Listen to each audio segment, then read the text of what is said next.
Today, Dogecoin soars as Elon Musk takes over Twitter. Morgan Stanley says a record number of Bitcoin is stuck in a holding pattern as investors wait for the next rally. And Crypto World explores how some Wall Street firms are betting big on the crypto industry.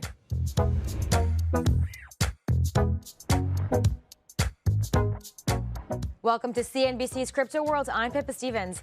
Major digital currencies are taking a turn lower as they close out the week. By noon Eastern, Bitcoin traded around $20,000 and Ether hovered around $1,500. At the same time, Dogecoin surged this morning to 9 cents as Elon Musk finished his takeover of Twitter. We'll have more on that deal in just a moment. To get more context on crypto markets, we spoke to Brent Shu of Umi. Here's what he's watching and where he thinks prices could be headed next. I'm looking at these price increases, and the way I look at it is that I think it's more of a relief rally. And I think the relief rally is driven by a few things you mentioned. Prime Minister Rishi Sunak. Also, folks think that effectively interest rates are going to, have less of a decrease in these next few months. The Federal Reserve is going to lessen their aggressive stance on interest rates, and also some of the earnings reports that we saw. Ultimately, I think that a lot of this is a bit of a false sense of optimism. I think that the biggest indicator that folks should look at from a broader economic viewpoint would be the term structure of interest rates, or the spread between long-term rates and short-term rates. If you look at the 2-year rate versus the 10-year rate, you're currently looking at a 30 basis point negative spread. And I think this is more of a harbinger of what we can expect in terms of the current sentiment for the crypto ecosystem, in that it's more economically bearish than bullish at the moment. I think the Federal Reserve is still going to maintain a hawkish stance in terms of increasing interest rates. They might lessen up and taper off in 2023. But I think that the market still has a ways to go before it bottoms out. I'm expecting things to bottom out by roughly mid-2023. And this is just how the market behaves in cycles. And we can see a next cycle of innovation, second half of 2023, where a lot of new technologies, a lot of new outlooks for how this stuff can be used will be implemented. And we're going to see new activities and new interpretations of how crypto works. Okay, let's talk about the top stories. First up, Elon Musk just finished his takeover of Twitter, and he had some help from the crypto industries to get the deal done. Binance CEO Changpeng Zhao confirmed on Twitter that the company wired $500 million to fund the takeover. In a statement to CNBC, Zhao said, quote, "We're excited to be able to help Elon realize a new vision for Twitter. We aim to play a role in bringing social media and Web3 together in order to broaden the use and adoption of crypto and blockchain technology." Binance was among several crypto-focused firms listed as investors backing the Twitter deal in an SEC filing back in May. Next, Hong Kong might be ready to take a friendlier stance on crypto. Bloomberg reports that regulators could legalize retail crypto trading as part of a push to make the city a crypto hub. As part of the change, Hong Kong would implement a mandatory licensing program for crypto platforms. The change would pose a stark contrast to China, which has cracked down on the crypto industry over the past year. Last, a huge majority of Bitcoin investors are stuck in a holding pattern. A new report from Morgan Stanley found that 78% of Bitcoin hasn't been used for a transaction in the past 6 months, and that's a record high. Strategists for the investment bank say the pause could be a sign that investors are holding off on trading until prices recover. Morgan Stanley found that trading volumes for Bitcoin have fallen across all exchanges except the largest, which is Binance. There, MS says investors are taking advantage of zero trading fees, which the exchange implemented back in July. All right, on to our main story. There's been a lot of chaos in crypto markets this year, but that seemingly hasn't deterred Wall Street from pouring money into the industry. We told you yesterday about a new survey from Fidelity Digital Assets, which found more than 70% of institutional investors are interested in buying crypto.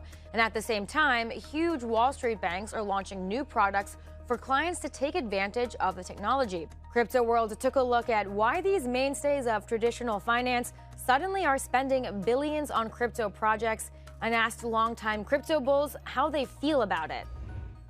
Depressed prices, bankruptcies, and layoffs have been consuming the crypto industry since the spring, and yet a steady stream of big, established financial firms keeps jumping into the space. More than $2 trillion in value has been erased from the crypto markets in a matter of months, but interest from big Wall Street firms hasn't cooled off. It's really interesting because as we've gone through the latest crypto winter where prices are declining, on the polar opposite side, we've seen institutions continue to engage, continue to talk to us about adoption. So the technology is progressing, it's evolving, it's maturing, and it's starting to satisfy more institutional use cases. Last month, NASDAQ announced it was one of those firms increasing their involvement in crypto despite the downturn that caused prices to plunge and cost jobs.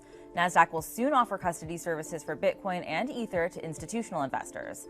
Tal Cohen, NASDAQ's head of North American markets, explains the longer-term goal. And we'll do so by building a world-class leading digital asset business that provides critical business infrastructure to those institutions. So if we can play a meaningful role in institutional adoption over the next 3 to 5 years, that will be success for us. And other major Wall Street firms are also making moves. BNY Mellon said earlier this month that it will add cryptocurrencies to the different assets it holds as a custody manager. Over the summer, BlackRock partnered with Coinbase to make it easier for investors to trade crypto. Franklin Templeton, Betterment, Societe Generale, and other wealth managers also made forays into digital assets. I think what this signals is that many very large firms on Wall Street are recognizing that crypto is an asset class that's here to stay. They are expanding their offering in the digital space, and we think that this is a great thing. It's going to allow the industry to mature. It's going to bring new investors to the market. Jamil Nazarali is the CEO at EDX Markets, a new crypto exchange backed by several financial titans, including Charles Schwab, Citadel Securities, and Fidelity Digital Assets. We are going to bring some of the best practices from traditional finance to make trading less expensive in the digital world. Nazarali moved into crypto from TradFi. He previously held a senior executive role at Citadel. The biggest thing that got me to move was I was told I would never have to wear a jacket and tie again. But all kidding aside, I was at Citadel Securities and I worked with them on the plan to enter the digital space. And one of the things that became really clear to us is that the market structure had not fully evolved and that many of the things that we took for granted just didn't exist in the space. And so, while more traditional finance execs are getting into crypto, not all are fully on board. In testimony to Congress last month, JP Morgan's CEO and longtime crypto critic Jamie Dimon reiterated his mistrust, calling cryptocurrencies, quote, dangerous. I'm a major skeptic on crypto tokens, which you call currency, like Bitcoin. They are decentralized Ponzi schemes, and the notion that's good for anybody is unbelievable. Everyone is entitled to their opinion, and I think that for every one of those comments, I think you're seeing some significant financial institutions make big investments in the space. And so clearly there's a difference of opinion, and time's going to tell who's right. Dimon argued last month that the unregulated crypto market makes it easier for criminals to engage in illicit activities such as money laundering and theft. Nazarali agrees that regulation is a key component and would help attract more Wall Street firms. Two things are preventing Wall Street adoption. One is that there's regulatory uncertainty, and second is that the market structure isn't fully developed, and that many of the mechanisms that traditional Wall Street firms take for granted just don't exist. Once we see that first sign that investor protection is being embraced, that regulation is a bit more clear than it is today, that the technology is maturing and we're solving some of the pain points, I think you'll start to see institutions come back in from an asset class perspective into crypto. But some crypto enthusiasts do not welcome increased institutional adoption, especially because it is somewhat antithetical to what drew them to crypto to begin with. I think they'll be divided. I think there'll be people who actually do not want Wall Street involvement in crypto and decentralization, and there will be investors who trust the institutions, trust the centralized institutions to guide them in investments into crypto and into decentralization. In the lack of regulation, what is happening? When people at this conference in Manhattan think about crypto, these words come to mind. Future. So an opportunity. Decentralization, sovereignty, democratization. Open source, blockchain technology, permissionlessness. But now, some say that traditional finance is also starting to become part of the industry's identity. We are seeing an onboarding, that's for sure, but when I think of DeFi for now, I see Wall Street being the new kid on the block and not the old gatekeeper. And for those naysayers, Cohen says their sentiment is, quote, understandable. Crypto, to some extent, started as an anti-establishment movement. It was to get off the grid to some extent and move away from the fiscal and monetary policies that we were seeing back in 2008 and 9. That said, I think what you're seeing with the latest wave and the latest movement is this recognition that if you want broader adoption, if you want investor protection, then it's going to need to have some level of regulation, some level of involvement of Wall Street. That will lead to greater transparency. It will progress the technology, the underlying technology, faster. And that's all to the benefit of those who are early adopters, those who are in crypto today, and those that are thinking about crypto tomorrow. Okay, that's all for Crypto World this week, but we are back again on Monday, and we'll see you then.